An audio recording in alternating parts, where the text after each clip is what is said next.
Hello, welcome to Tom Sox Conversations. I'm here with Vinnie Pasquantino. So, Vinnie, how is lockdown treating you?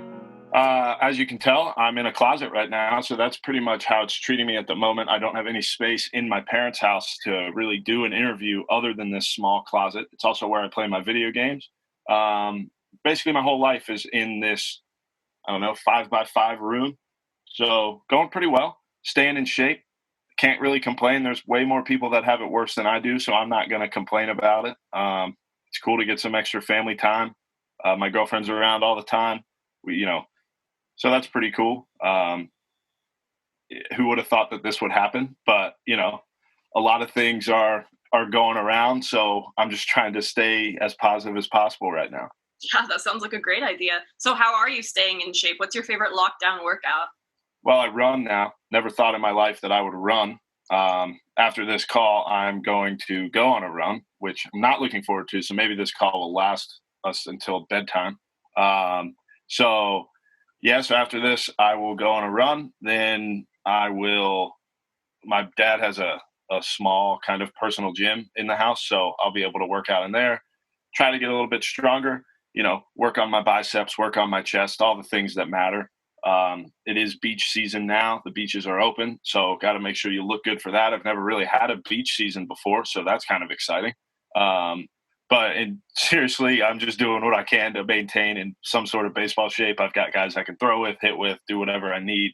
So I'm lucky enough to have guys that are around that I can, do stuff with. If I really need to, my girlfriend can throw.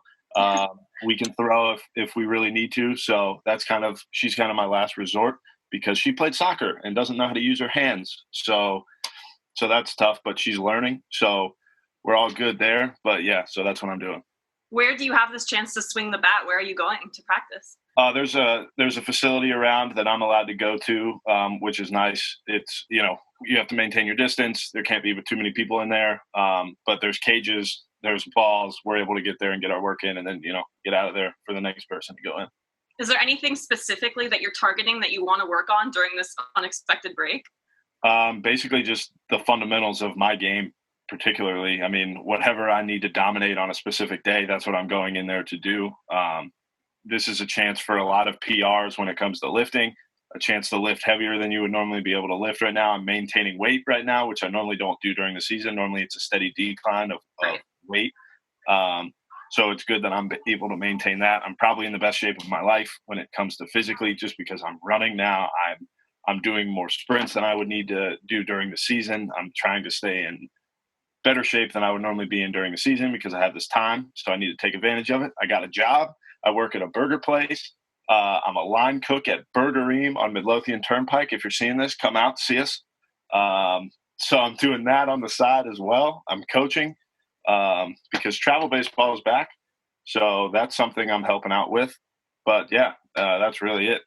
What age level are you coaching? They're graduating class of 2023. I just signed on to do it, so I haven't been to a full team workout yet, but I think the first one is tomorrow night or the next night. So I'm actually coaching with my father, so I'm the assistant coach of that, which is cool. We're getting a chance to work together, which is something we've always wanted to do. So that's another opportunity that this has brought us. So just looking forward to that. Looking forward to really anything, being able to get out and do some stuff. Have you ever coached before?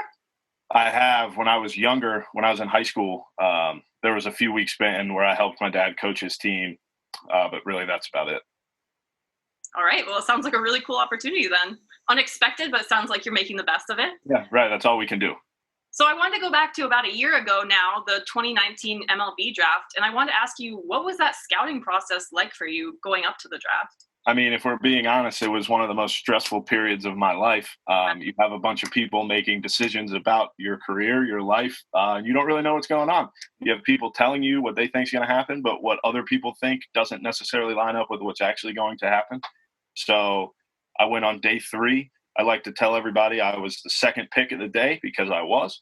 I was the second pick in the 11th round, which the 11th round kicks off day 3, which is the final day of the draft. And Bryce Wyndham broke the news to me that I got drafted. He saw it before I did because I just didn't think it was going to happen that early in the day. I had expectations going into the draft. Those expectations were killed on day 2 when I didn't go. So then my expectations went out the window. Didn't matter to me. I was hoping I'd get a phone call at some point, and I was lucky enough to do that. I got that phone call. I was able to celebrate with friends and family. It was pretty cool. It was really stressful going into it, but then kind of looking back on it, it's really easy to say I should have relaxed because there's nothing I could have done different anyway. So why stress about something you can't control? But obviously, when you're in that moment, it's really hard not to stress about it because it's your future, it's your career. You can sort of see in front of you, but without an organization to select you, there's really no clear-cut path. But we pushed forward. We got the phone call, and we're here now. Did you know the Royals were interested in drafting you? To an extent, yes or no. I knew the area scout really well. He's from around the same area I am, so I had known him a little bit in high school when he was scouting other guys and just being friendly with each other. But no, not really. I didn't really know of any team that was going to at one point select me or had planned on selecting me. I'm just really happy the Royals called. I'm very thankful to the organization for that, and I'm just happy to be where I am. What were your emotions like on that third day when you looked down and saw your phone ringing? Well, I've told this story before, but I was at McDonald's getting my dad food for lunch. I was going to Buffalo Wild Wings with my mother and my girlfriend, and I had a few people meeting me there. And by the way, I've said my girlfriend a few times. Her name is Ryan Harris. I'll make that clear. I'm not just saying my girlfriend. She has a name. She has a last name, everything. We're good there. And that's when Bryce texted me and was like, "Hey, man, congrats." And I said, "For what?" And he goes, "You just got picked in the draft." So then my question was, "For who?"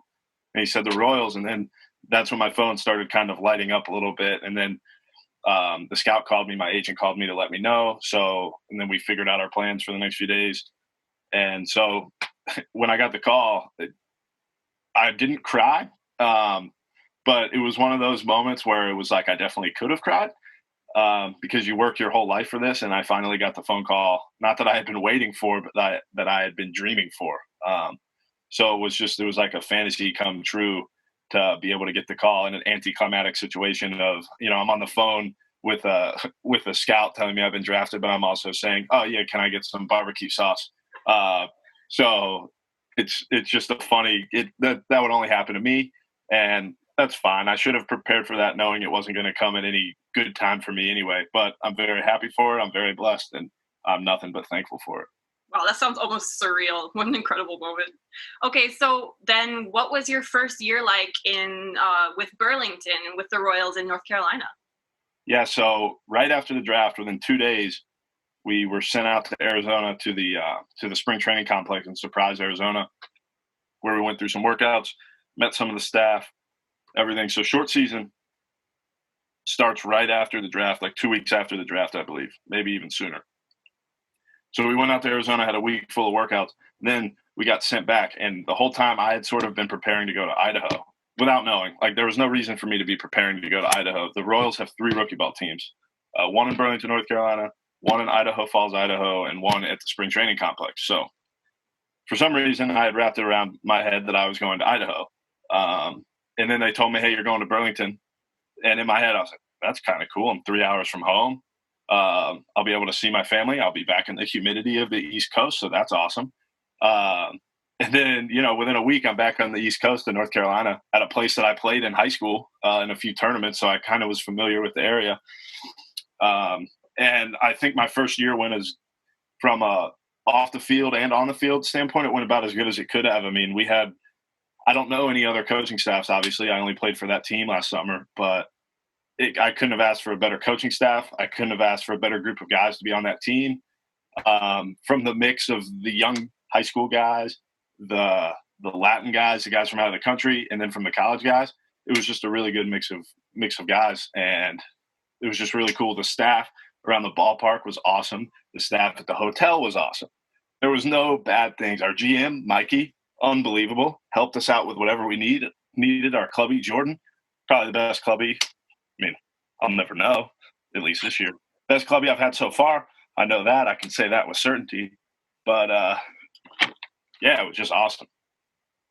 What was the most challenging part of the transition from college ball? I guess.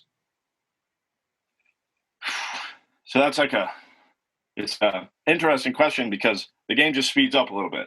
Absolutely. It's still the same exact game, but you're using wood bats. You're getting used to higher velo all the time. You're getting used to being heckled, and you're getting used to being paid to play the game. It's not.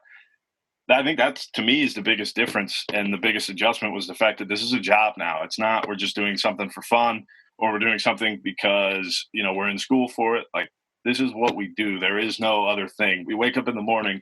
We don't work until 3 p.m. and then the real work starts at 7, which obviously it's not real work, but we are getting paid to do it, and it's the only thing we're getting paid to do. So you have to be prepared for that every day, that my career, my job is on the line every day that you step out there, and that's kind of how you have to treat it. And that's how you become a professional, at least in my opinion, is you take it seriously because it is your job, but you also know how to have a good time with it and how to relate to all the people that are out there with you. Did any of the guys on the team have other jobs, or was just this a full-time job for everyone? No, this is the full-time job. In the off season, obviously it's a little bit different, but while you're in your season, going through spring training, everything, this is it. This is your full-time job. So this is what we give 100% of our attention to. So now I wanted to go back to 2017. I see you're wearing your Tom Sox shirt. Yep, that's right. Charlottesville Pride. So I just wanted to ask you a little bit about being on that team in 2017. I know you were coming off a really good freshman year at ODU, and then you joined a really good Tom Sox team. Can you tell me what that was like? Yeah, so I had no expectations going to Charlottesville. I had no idea really what the team was. I could be wrong, but I think we were the third year. I think we were the third year of the team, maybe the second year, and either the year before or both years before they weren't very good. So we didn't really know what to expect going in. So I came in with Kyle Battle. We were the two that were supposed to be on the team from Old Dominion. And everybody knows about Bryce Wyndham's success, everything that he brought to that team. He came in, he was I say late ad. He was there the whole season, but he didn't know he was coming until right before the season. And Will Morgan was also on the team. He's the forgotten Old Dominion Monarch from that team. He went back to school after a few weeks. But from day one, that team was just unbelievable. Our first game was in Covington. We dominated that game. I think we only lost 10 games that summer, which, if you think about it, is just ridiculous when it comes to baseball. And we had the best player in the country, Mike Wilansky, on the team.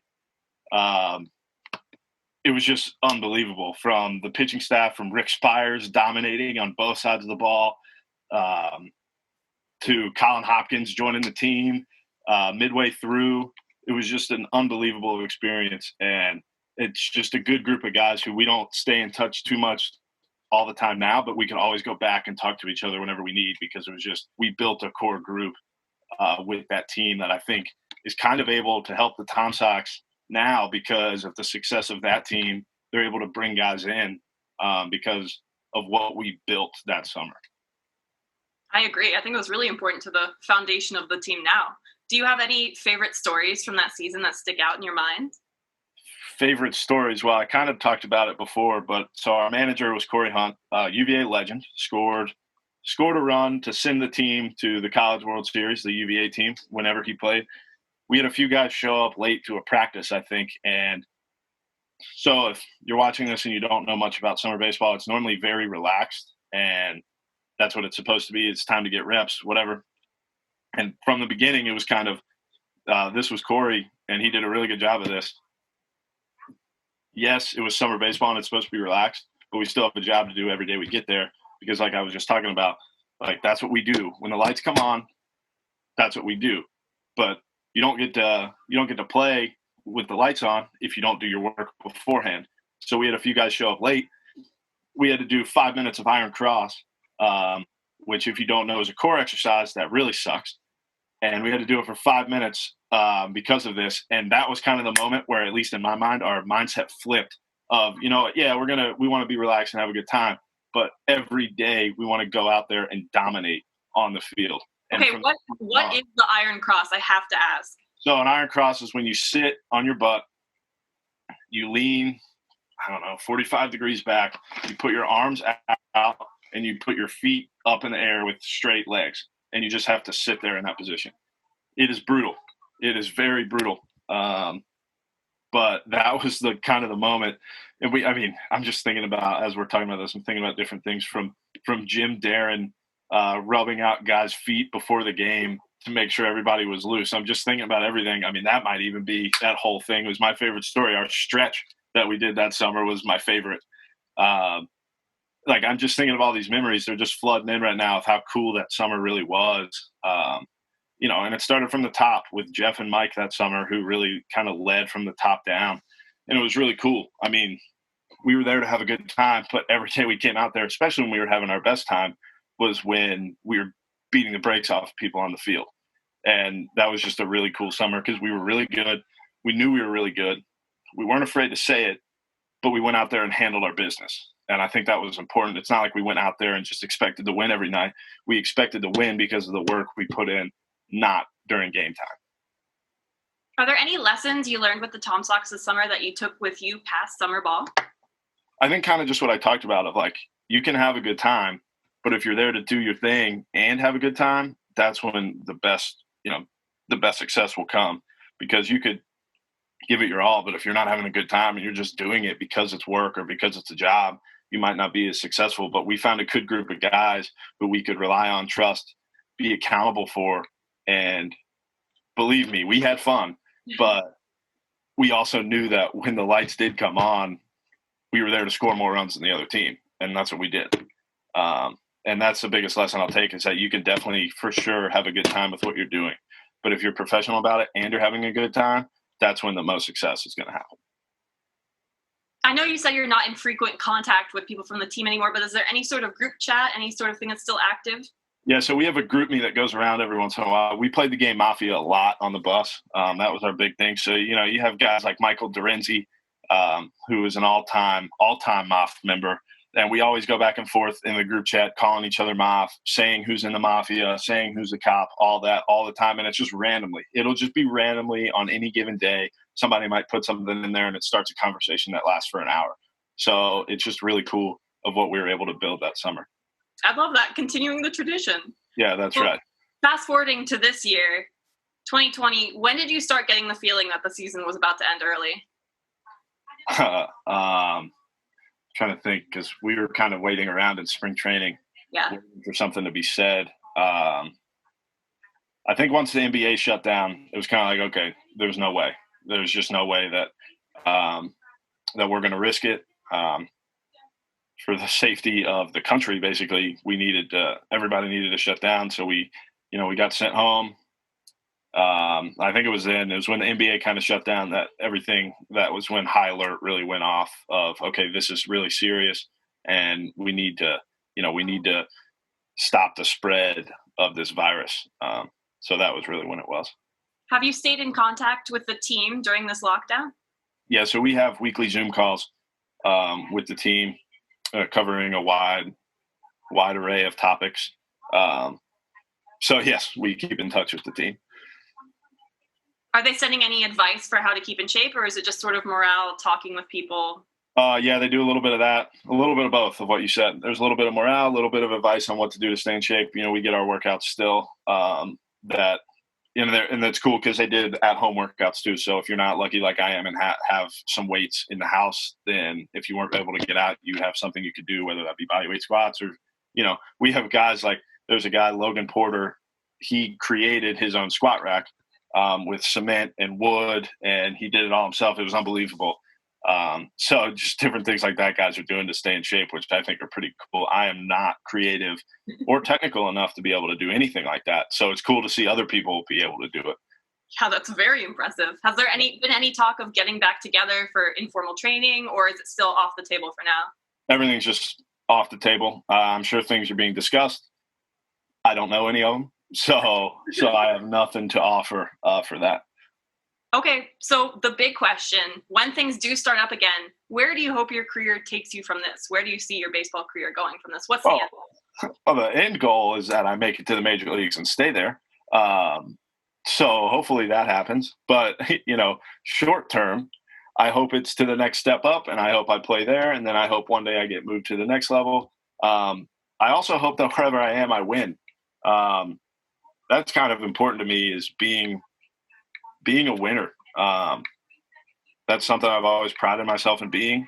I think it's important, and that's what I'm hoping. Wherever I go, I hope we win.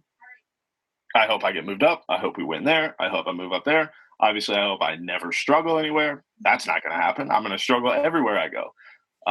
So I really just, long-term and short-term, I want to keep a good attitude about whatever I'm doing, because it's the only thing I really can't control. I can't control if I'm going to get 4 hits in a game. I can control the process of maybe getting there, and I'm going to do that. But I'd like to keep an open mind about everything I do. I'd like to keep a positive mind about everything I do. So that's my plan, is whatever life or anybody throws at me, I want to keep my mindset always looking towards the positive end.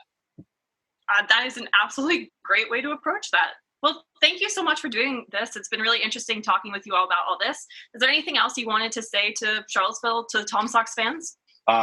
Jeff Burton, if you're looking for a number 12 white 2017 jersey, I have it. That's it. That's all I really got. Just want to let him know that.